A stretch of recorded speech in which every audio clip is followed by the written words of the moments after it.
Gather round, comrades. Pour yourselves a vodka. Straight, no chaser. Because the skies over New Jersey are lighting up like it's Christmas in Chernobyl. Apparently, the Garden State has become the new Area 51, boasting more UFO sightings than there are potholes in the Bronx. They're calling them UAPs now. Unidentified Aerial Phenomena. Sounds fancy, like putting lipstick on a pig. It's just a posh way of saying we have no clue what's flying over our heads. Picture this. Flying objects the size of cars, disguised to look almost like commercial airplanes, but not quite. It's like they bought a plane costume from the discount bin. They turn on a dime, hover midair like my ex-wife over alimony, and fly low and slow over residential neighborhoods and military bases, broadcasting no flight information as required by law.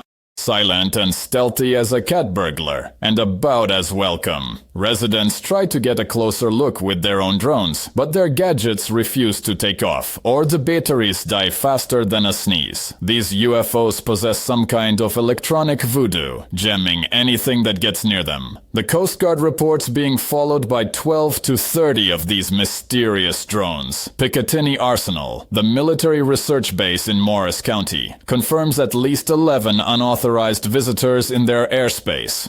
Someone's throwing a party in our backyard, and we didn't get the invitation. The FBI is investigating, but their track record with mysteries is about as good as a blindfolded dot player. They'll probably conclude it's swamp gas or Venus reflecting off a weather balloon. Congress is involved, which is always reassuring, like hiring a clown to perform surgery. One New Jersey senator is calling for a state of emergency. The governor, ever the optimist, assures us there's no danger.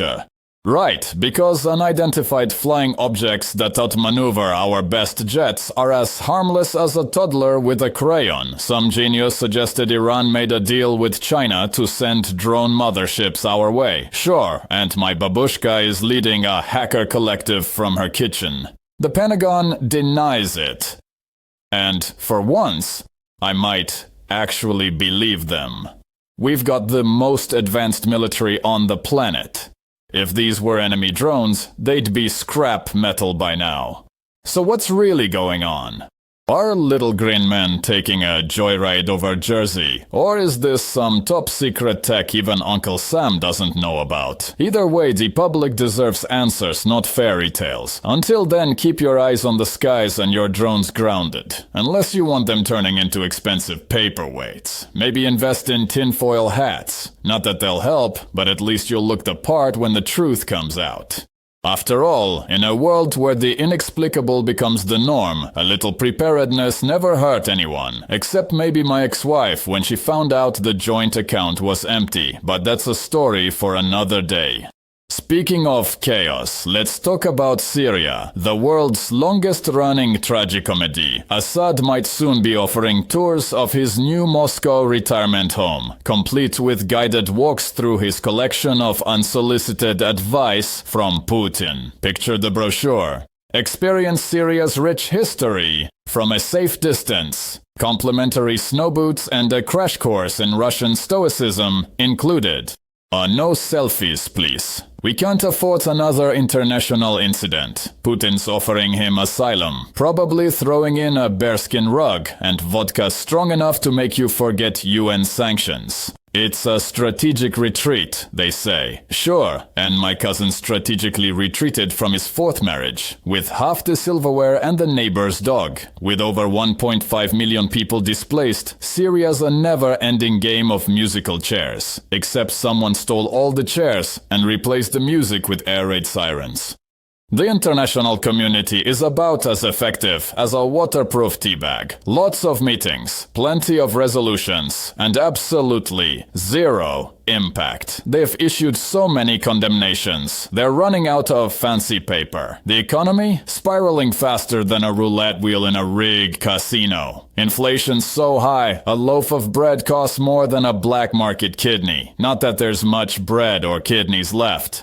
Aid organizations are trying to put band-aids on bullet wounds, and the only things flowing freely are refugee stares and the occasional smuggled falafel. The oil markets are twitching like a novice gambler. Instability in Syria sends prices upward, giving OPEC ministers heartburn and Wall Street traders a reason to pop champagne, because nothing says robust portfolio like profiting off turmoil. So what's Assad's next move? Maybe he'll take up painting. Dictators turned artists is a burgeoning niche.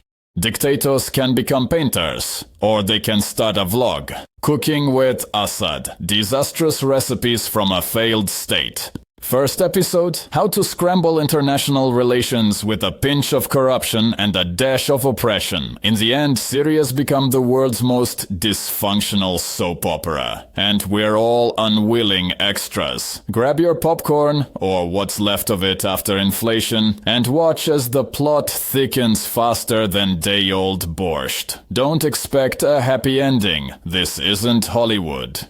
Healthcare soap opera, the CAO assassination. On the home front, United Healthcare's CEO received the ultimate coverage denial, murdered in Manhattan. It's like a soap opera, but with less romance and more corporate malfeasance. The alleged shooter, Luigi Mangione, sounds like a character from a Scorsese film. Maybe he thought he was auditioning for The Godfather Part 4. What pushed Luigi over the edge? Perhaps one too many medical bills that could make an oligarch weep.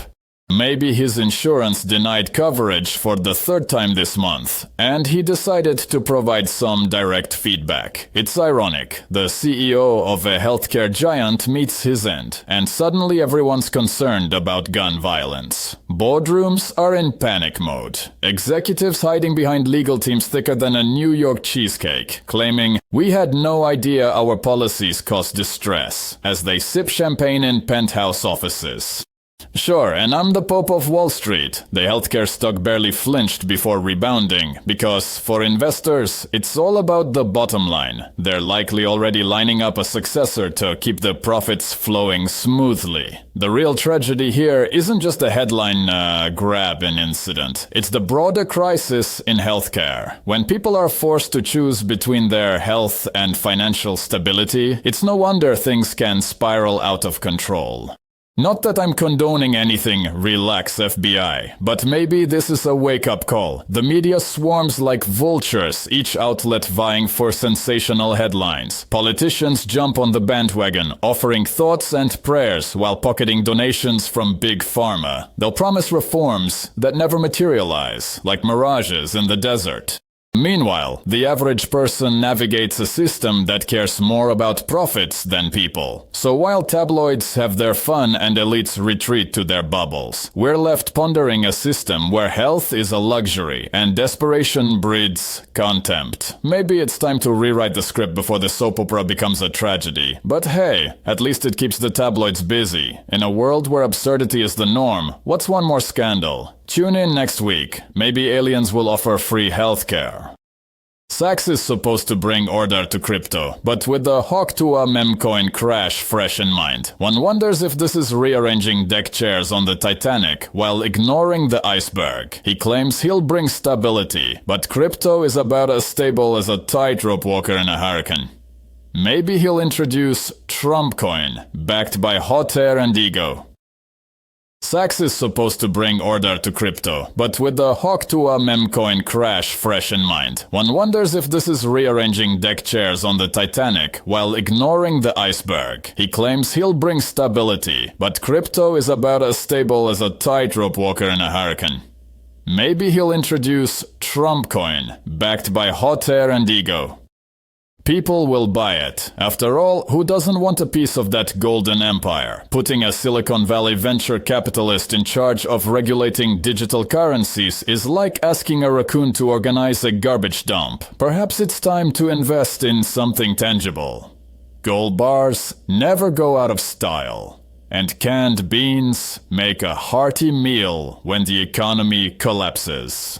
Or invest in lead, fired at high velocity. It might come in handy when your digital wallet turns to dust. In the end, appointing Sachs is just another act in this financial circus. But the show goes on, so grab your popcorn. This promises to be a train wreck worth watching. But let's move on to the financial landscape, jobless claims, and rate cuts. Back in the land of the free, or should I say the land of the fee, jobless claims jumped to 242,000, a solid 22,000 more than the so-called experts predicted. So much for that stable labor market they've been boasting about. It's like watching the Titanic sink while being told to enjoy the view. And what's the genius plan from the wizards at the Federal Reserve? They're considering a 25 basis point rate cut. Brilliant. That's like trying to extinguish a forest fire with a garden hose. Lowering interest rates in the face of rising inflation. What could possibly go wrong? It's economics, according to the Mad Hatter. Inflation is the elephant crushing our wallets. Although, according to our co-host, inflation will not be a problem soon. More on that later. But meanwhile, the average Joe struggles to fill the gas tank while Wall Street pops champagne over record highs.